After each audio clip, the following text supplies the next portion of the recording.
पाककलामध्ये आज आपण बनवते अगदी मऊ लुसलुशीत असे उकडीचे मोदक. त्यासाठी पॅन घेतलेला आहे. त्यामध्ये 1 चमचा तूप घ्यायचं. तूप हलकंसं गरम झालं की 2 वाट्या ओल्या नारळाचा चव घ्यायचा आहे. आता हा 2 ते 3 मिनिटांसाठी व्यवस्थित परतवून घ्यायचा. पाण्याचं प्रमाण यातलं कमी होतं त्याने. 1 वाटी गूळ यामध्ये आता मी घालत आहे. तर इथे मी गूळ पावडर घेतली. तुमच्याकडे जर का गुळाची ढेप असेल तर ती किसून घ्या, म्हणजे गुळाचं योग्य ते प्रमाण आपल्याला इथे घेता येईल. तर 2 वाट्या मी नारळाचा चव घेतलेला आहे आणि 1 वाटी इथे गूळ घेतलेला आहे. 3 ते 4 मिनिटं परतवून घ्यायचं आहे आपल्याला सगळं मिश्रण. यामध्ये मी आता 2 चमचे ड्रायफ्रुट्स पावडर ॲड केलेली आहे. ही ऑप्शनल आहे, पण घातली तर मोदकाची चव दुपटीने वाढते. मिक्स करून घेऊयात. आता मिश्रण गार करून यामध्ये वेलची, जायफळ पूड 1 चमचा घातलेली आहे. मिक्स करून घेऊया. सारण आपलं तयार आहे. वरच्या पारीसाठी इथे एका पातेल्यात पाणी घ्यायचं आहे आपल्याला. तर 1 वाटी पिठाला 1 वाटीपेक्षा थोडंसं कमी पाणी घ्यायचं आहे.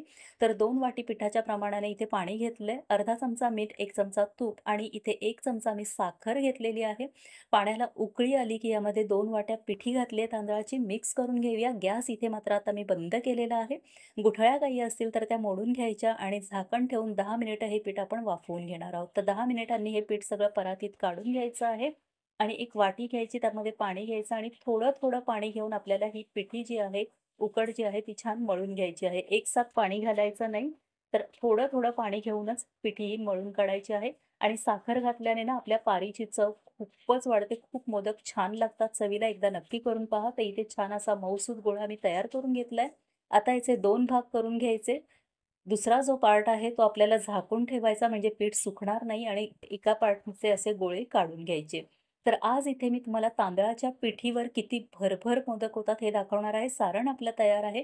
तांदळाच्या पिठीमध्ये गोळा असा घोळवून घ्यायचा आणि याची पारी तयार करून घ्यायची. तर मध्यभागी किंचित जाडसरच ठेवायचा आणि साईडच्या कडा अशा पातळ करत न्यायच्या आणि खूपच भराभर हे मोदक होतात. मी नेहमी मोदक करताना ही मेथड यूज करते. माझे मोदक अगदी पटापट होतात. आता कळ्या पडताना पहिलं बोट आतल्या बाजूने आणि मधलं आणि अंगठ्याच्या बोटाने बाहेरनं चिमटी काढून अशी छान वाटी तयार करून घ्यायची. पुरेसं असं सारण भरायचं आणि सगळ्या कळ्या एकत्र करून मोदकाचं तोंड बंद करत यायचं. जास्त सारण भरलं तर आपला मोदक इथे फुटू शकतो. तर हे बघा किती छान सुबक असा मोदक आपला तयार झालेला आहे.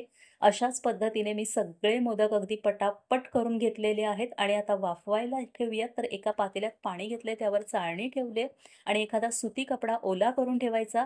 आता एका वाटीमध्ये पाणी घेऊन त्यामध्ये मोदक आपला पूर्णपणे डीप करायचा आणि मगच वाफवायला ठेवायचा. ह्याने ना बराच काळ आपले मोदक अगदी मऊ लुसलुशीत राहतात. वरनं केशराच्या काड्या लावून घ्यायच्या आणि लो टू मीडियम फ्लेमवर झाकण ठेवून 15 मिनिटं हे मोदक वाफवून घ्यायचे. तर हे बघा काय भारी आपले मोदक दिसतात. मस्त असे मोदक इथे मऊ लुसलुशीत मोदक आपला तयार झालेला आहे. याची डिटेल रेसिपी माझी पाककला या चॅनलवर आहे. आवर्जून पहा.